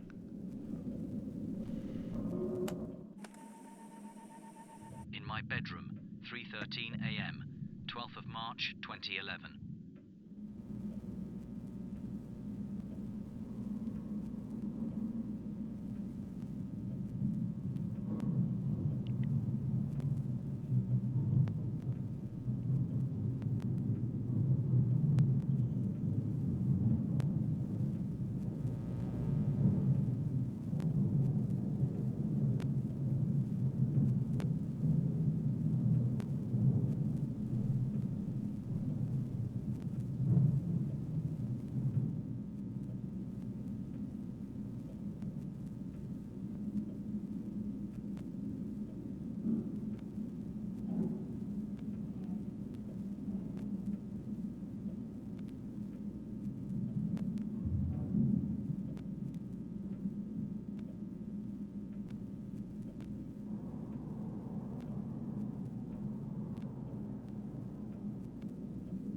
Okay. In the well, 9:42 Oh, p.m., in the well. 22nd of May 2011.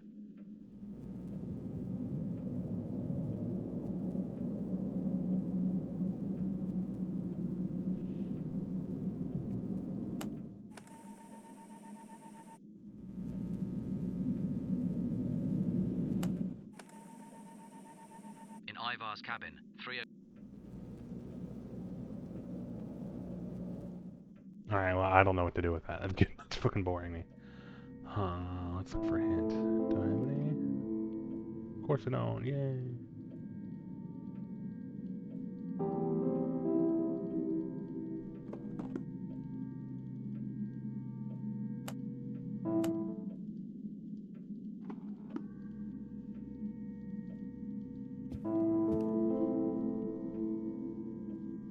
Ooh, stop.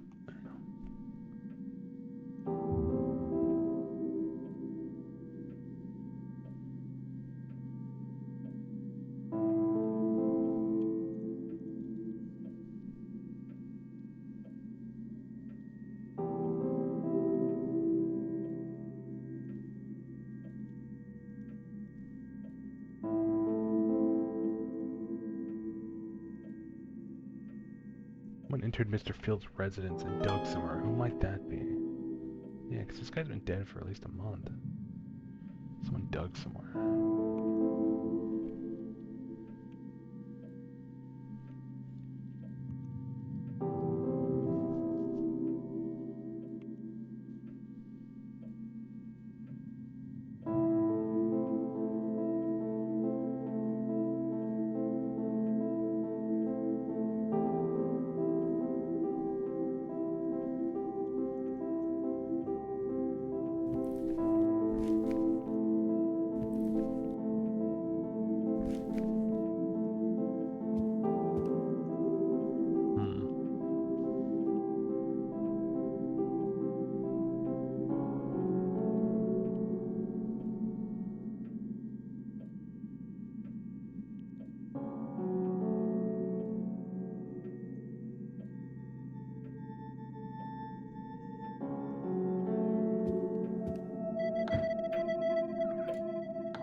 think we'll probably stop off here for the night. I'm starting to get a little too fog-brained. So let's save, and we'll continue this another time.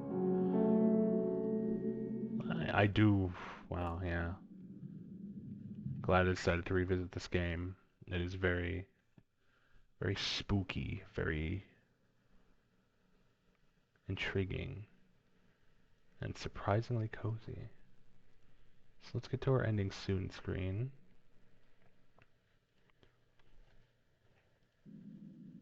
Let's get set to raid Rooster. Before I forget, let me announce.